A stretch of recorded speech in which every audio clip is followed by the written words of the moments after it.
अस्सलाम वालेकुम, welcome to my YouTube channel. आज मैं आपको जिस मेडिसिन के बारे में रिव्यू देने जा रहा हूँ वो है टैबलेट कोल्ड्रेक्स।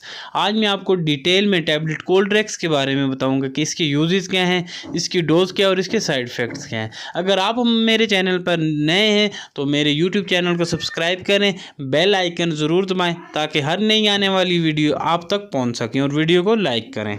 टैबलेट कोल्ड्रेक्स की कंपोजिशन के बारे में बताते हैं कि इसमें कौन कौन सी इसके फार्मूले में मेडिसिन शामिल हैं, इसके एक्टिव इंग्रेडिएंट्स कौन कौन से। इसमें पैरासीटामोल, डेक्स्ट्रोमेथॉर्फिन और क्लोरोफिनाइरामीन मिलेट शामिल है। इसमें 3 फार्मूले शामिल हैं।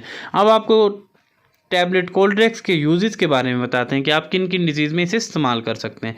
टैबलेट कोल्ड्रेक्स आप फ्लू में, अगर आपको ज़ुकाम है तो उसमें इस्तेमाल कर सकते हैं। अगर आपको बुखार है, फीवर है तो उसमें आप इस्तेमाल कर सकते हैं। अगर आपको कफ़ है, खांसी है तो उसमें भी आप टैबलेट कोल्ड्रेक्स का इस्तेमाल कर सकते हैं। अगर आपको कोल्ड है, बुखार के साथ साथ सर्दी लगी हुई है, नज़ला भी है तो आप टैबलेट कोल्ड्रेक्स का इस्तेमाल कर सकते हैं।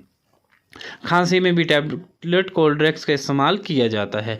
टैबलेट कोल्ड्रेक्स की डोज़ के बारे में आपको बताएंगे कि आप किस तरह ले सकते हैं। बड़ों के लिए 2-2 गोली आप 4 से 6 घंटे बाद, ज़्यादा से ज़्यादा 8 गोलियां 24 घंटे में ले सकते हैं। छोटे बच्चों के लिए 6 साल से 12 साल तक एक एक टैबलेट, और बड़े बंदों के लिए 2-2 गोली अगर आपको बुखार ज़्यादा है, अगर आपको फ्लू ज़्यादा है, कफ़ ज़्यादा है। अदरवाइज़ एक एक टैबलेट आपने 3 टाइम लेनी है। ये सर्दियों में बुखार ज़ुकाम जो हो जाता है उसके लिए बेहतरीन टैबलेट है, आप इसे इस्तेमाल कर सकते हैं। आपके लिए ये फ़ायदेमंद टैबलेट है। अब आपको इसके साइड इफ़ेक्ट्स के बारे में बताते हैं कि टैबलेट कोल्ड्रेक्स के साइड इफ़ेक्ट्स क्या हैं।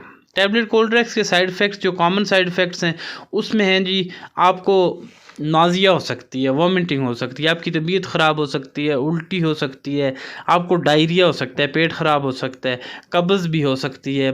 बाज़ मरीज़ों में इसमें कब्ज़ भी हो सकता है, स्किन रैशेस पड़ सकते हैं। अगर आपको इससे एलर्जी हो जाए तो दोबारा टैबलेट कोल्ड्रेक्स बिल्कुल इस्तेमाल ना करें। कोई भी मेडिसिन डॉक्टर की हिदायत के बगैर बिल्कुल इस्तेमाल ना करें। टैबलेट कोल्ड्रेक्स भी है होती है और इसमें सिरप भी होता है, सिरप फॉर्म में भी होता है जो आप बच्चों को दे सकते हैं। इंशाल्लाह सिरप के बारे में भी जल्द से जल्द वीडियो बनाऊंगा। अगर आपको मेरी वीडियो पसंद आई हो तो इसे लाइक करें, यूट्यूब चैनल को सब्सक्राइब नहीं किया तो उसे सब्सक्राइब करें और बेल आइकन का बटन ज़रूर दबाएँ ताकि हर नई आने वाली वीडियो आप तक पहुँच सके और आप उससे मुस्तफ़ीद हो सकें।